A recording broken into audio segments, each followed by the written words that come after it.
What? Got a few here this morning. I'm trying the head stem today again.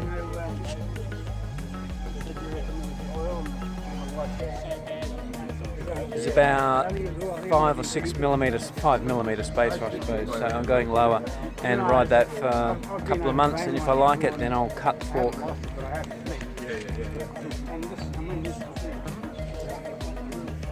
So see if we can keep up with these guys again.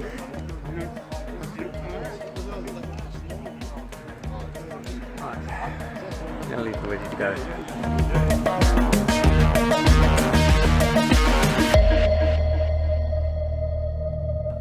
So you'll want to be more aerodynamic so you can go faster.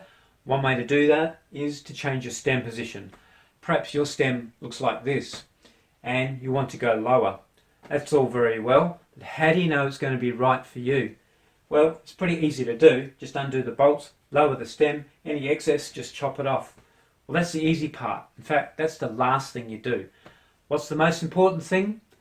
The bike fit. Is it comfortable and does it perform properly for you? You might reason, hold on, haven't the pros got all their stems slammed right down? And there's some guys in my group, they have way less spaces than I have on my bike. Well, I'm not going to determine what's right for you. I'm not going to tell you about ergonomics and physiology in this video. But what I will say is your new lower position that you want has to be right for you. What does that mean? It means you're going to perform the same or better and in the same comfort or better than your old position. So with your stem in the lower position, if you're getting lower backache or you're getting pins and needles in your hands now that you didn't get before, something like that, then maybe it's not quite for you. Your old position was better. The other thing is, don't just try it on a trainer like this. You need to go out on the road and do the real thing. I recommend probably 1,000 kilometers. That's over a period of time, say 2 to 3 months. Get used to the new position. If you feel it's right and it's working for you, then you're up for the next stage. If not, go back to your old stem position. So here we are in the workshop now. First thing you want to do is make sure you've got the right sort of stand. Put your bike on. Here's the homemade stand where you take your front wheel off and attach it, secure it on the front, and of course the back wheel just sits on there, onto the bottom bracket. Right, once you've established that, because that determines whether you're going to take your forks out and cut them or cut them in the frame. I'm going to cut them in the frame to keep it simple and show you how it can be done just without removing your forks, and just cut it horizontally. So the first thing to do is to take out the top plug.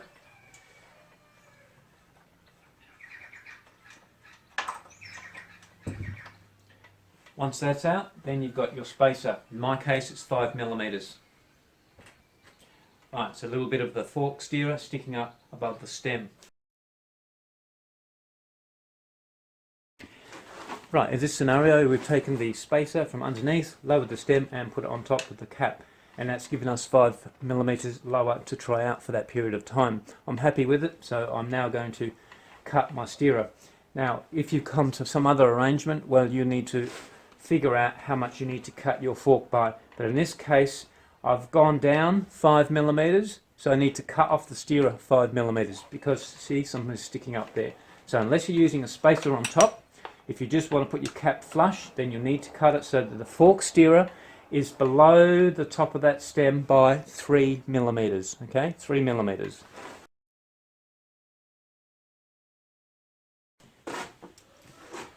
Right, once you've measured everything up and you know how much you want to cut your stem by, next thing is to remove the stem.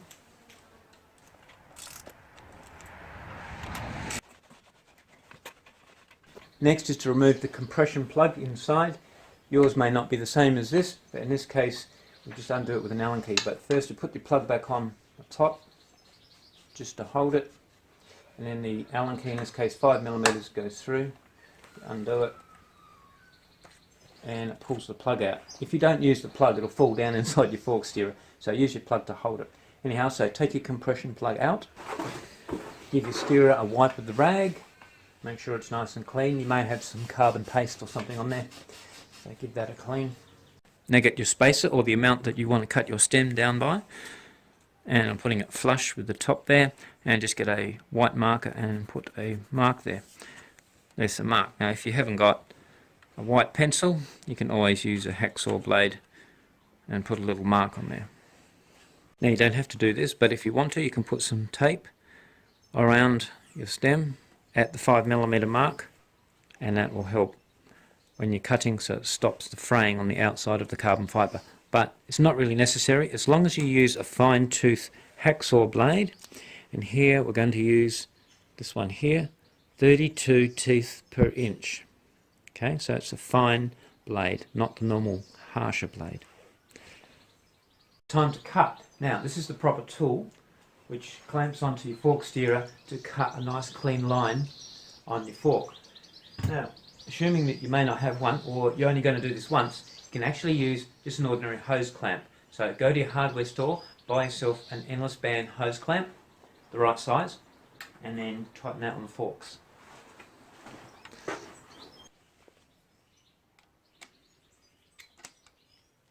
Line up the top circumference of the hose clamp with your mark on the fork steerer. Now just get a clean rag and wrap that around your head stem fairly tight like that, and just use a closed peg. That's all I'm using, or you can use a paper clippy thing or something, and that just stops the carbon dust from falling into the rest of your headset. So once you've actually measured and everything's nice and straight and you're absolutely sure, remember there's no going back. Once you've cut, that's it.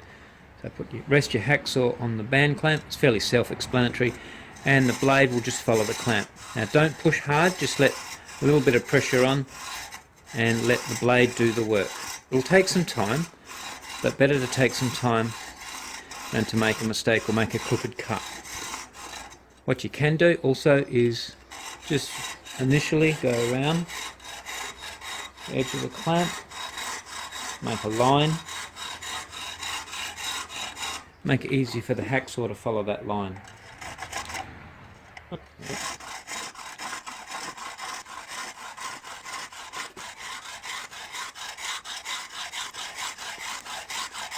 Now carbon fibre is a fairly soft material used on bikes. It's a bit like plastic, very much like plastic. Cuts very easily. So just treat it with care and it will do exactly what you want it to.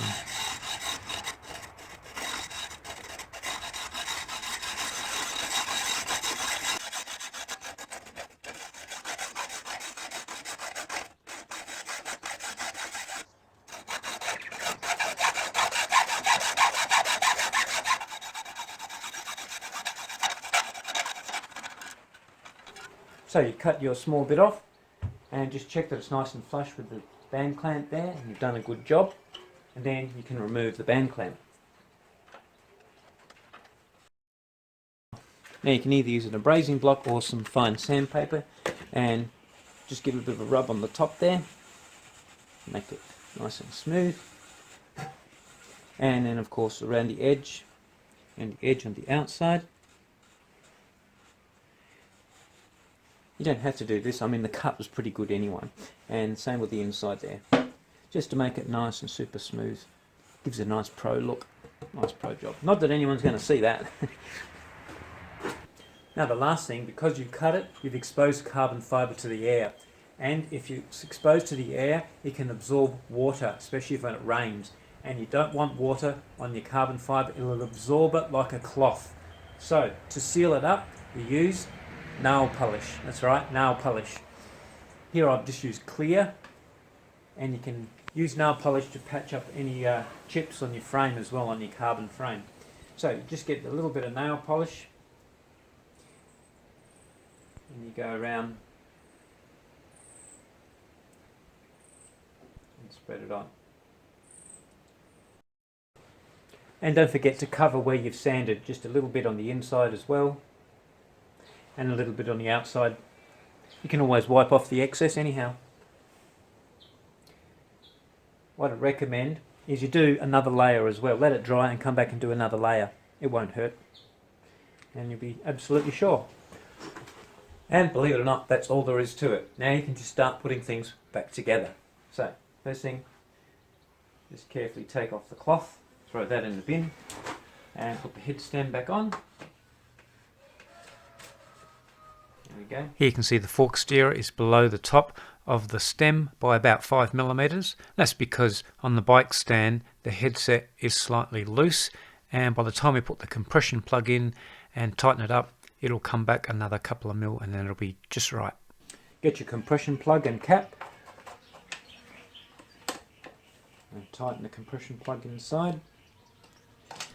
If you're not sure how low to go with the compression plug, put your top cap on and screw it down, and if it doesn't hit the top of the stem, then you just need to lower your compression plug a bit more. Now you've got your compression plug in, but you haven't put your top cap on. Now if you look down inside the steerer, you'll see that the compression plug may not be covering the whole area that the stem clamp is. It may be, in this case, only covering the bottom part of the clamp. What about the top part of the clamp? Now, this may be a bit controversial because a lot of the frame manufacturers make it so that this compression plug is all you need covering that particular area. The fork is strong enough to withstand the force that the clamp puts on it. In typically, most cases is 5 Newton meters. Now, if you are concerned, for instance, if you have an accident and you may jolt your handlebars, that put more stress on the fork steerer and may begin to crack the steerer. That's not the least of your worries. What about your handlebars? What about your carbon seat post, etc.? And let alone the frame itself. So those things should all be checked if you have an accident, of course. But if you are worried about the reinforcing inside your steerer, well, I have a solution for that. You can still use your same compression plug and the same cap, and you can reinforce the whole stem area. I'll cover that in the next video coming up really soon after we finish this video. So I'll show you how to do that really simply. Right, so now we just take the bike off the stand and put in our front wheel.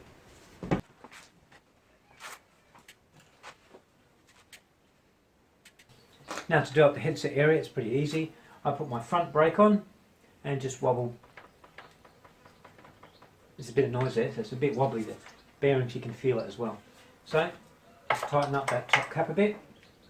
I hold my front wheel between my knees and try again. Front brake on, the wobble, bees whisker, so a little bit more. Yeah, that's pretty good. Right, and also make sure that your handlebars can fall. So they're falling, they're not too bad. That's pretty good. Right, next thing is to align your stem with your front wheel. Right, to align your handlebars up nice and straight with your front wheel, just use your eyes and just tap your handlebars till it looks straight. Easier said than done. Some people say shut one eye and look carefully, line your head stem up the wheel and shut the other eye, close one eye and look again. But what I do, I just get it close enough, take the torque wrench with you, put it in your back pocket and go for a little tootle up and down the street, and if you need to make an adjustment, do it from there. It's annoying, if it's slightly out, you'll notice it on the long rides, like, oh, it's just slightly out. When I get back, I'm going to fix that. Right. Righto, all done. How's that look? Don't say it doesn't look any different. That's a lot neater. So, we've lowered the stem and we've tidied up the top cap area here and it's nice and flush. And we've done it just using an ordinary hose clamp. Incidentally, you can buy these also from an auto parts shop, really cheap. I'll just mention one more time about the measurements. Make sure your measurements are exactly right for your cut, because once you cut, you can't put a piece back on again, you can't glue it back on. So make sure, measure 2 times, measure 3 times, and then you can cut. So hopefully this video has been helpful for you. Leave comments below and I'll get back to you ASAP, and we'll see you in the next video. It's wet this morning, yucky, horrible. These brave souls have turned up. we're the only weirdos that want to go riding in the wet. Or just go and get a coffee. We'll just go and get a coffee. See what happens. Splash some water on our face and get a coffee. Take out the sweet.